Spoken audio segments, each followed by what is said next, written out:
আজকে পবিত্র জুমার দিন, সবাই জুমার নামাজ পড়ার জন্য প্রস্তুতি নিন।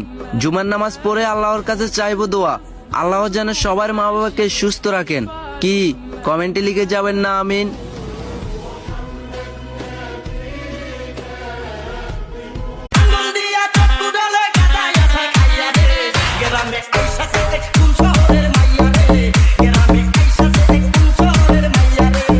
কে বলেছে মায়ের পায়ের নিচে জান্নাত?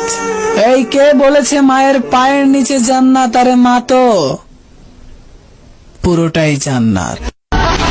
আপনি মারা গেলে ওই কালিমা আপনার জন্য সাক্ষী দিবে, যে এই কালিমাটা আপনি মানুষের মাঝে শেয়ার করছেন, লা ইলাহা ইল্লাল্লাহু মুহাম্মাদুর রাসূলুল্লাহ।